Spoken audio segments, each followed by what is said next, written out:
of the Israelis were redefining in a way or another Iran's relations with its key allies, particularly Hezbollah in Lebanon and the Houthis, for example, in Yemen. Do you see that being redefined by the highest establishment in Iran? The relationship will remain as it is, very powerful, and Iran will ensure that Hezbollah wins this war. It will ensure that Yemen defeats the Israelis, and it will ensure that Hamas, Islamic Jihad, are not defeated by the Israeli regime. I don't mean to sound very tough, but I really need everyone to recognize what's happening, your audience. If the Israeli regime strikes Iran, it cannot destroy a nuclear program because that is very well protected. It can cause some damage, but the advisor to the leader said that Iran's nuclear doctrine will change if Iran is threatened in any way with regards to, let's say, a nuclear angle. The Israelis cannot destroy Iran's missile program because that is deep underground. It can hit economic targets and do some damage. But Iran has gone through 8 years of war with Saddam Hussein and maximum pressure sanctions. Iran, on the other hand, will strike Israel so hard with thousands of missiles. Iran has hundreds of thousands of missiles. They prepared underground cities across the country for war with the United States, not with Israel. Israel is a puny regime. And these underground missile and drone cities the Americans cannot destroy them, let alone Israel. Iran will unleash so many missiles at Israel, and it will destroy its infrastructure. It will destroy everything that it has.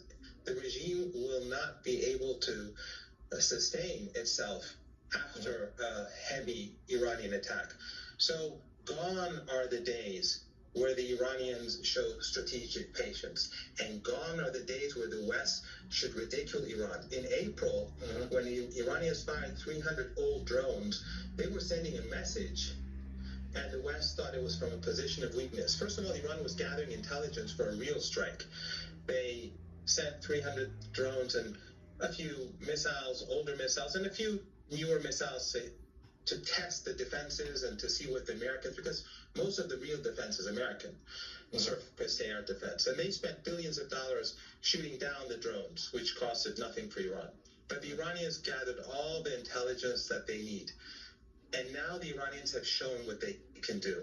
The Americans should be very careful about the next step, because if Israel does this, Iran will hit it hard. And if the Americans this is the point I wanted to get to, if the Americans get involved, the U.S. will be kicked out of Iraq by the Iraqi resistance. U.S. forces in the Persian Gulf will be gone.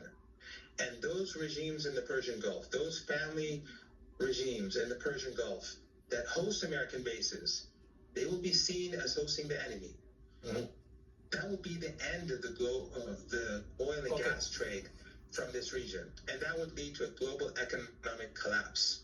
Thomas, you served as a U.S. ambassador to the United Nations, the institution that has been put together to ensure that the security and diplomatic architecture that prevailed after the Second World War stays. And for this, the Americans have been trying to do their best to contain situations from deteriorating in the Middle East. Except for now, there is a growing sentiment that what is happening now could be perhaps the Americans' biggest foreign policy failure in the region in decades. Do you agree with that assessment?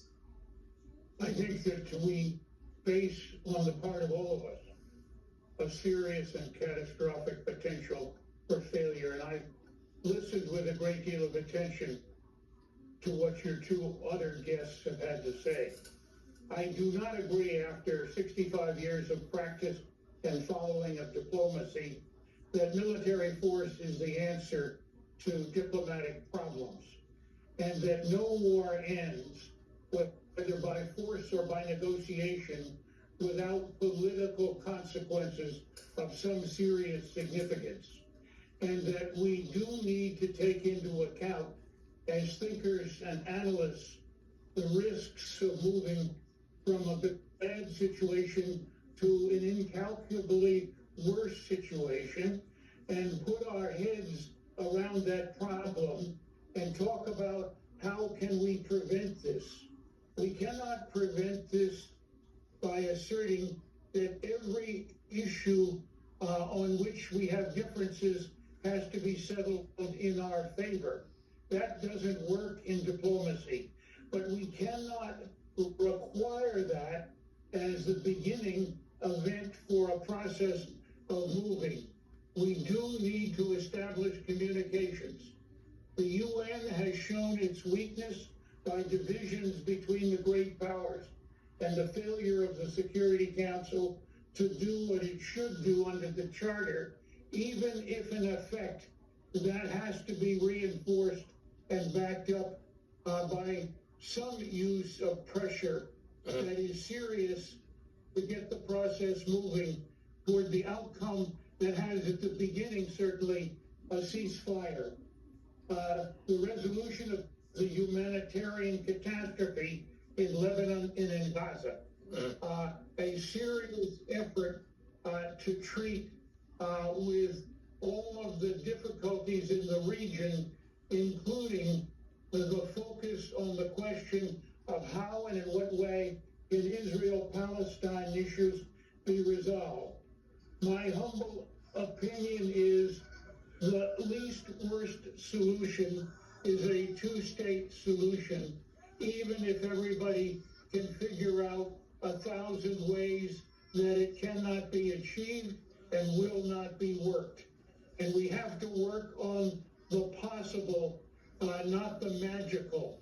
But we are in a magical phase, and magic leads us to self-destruction by the wizards of magic who happen to be ourselves. Okay, Gideon,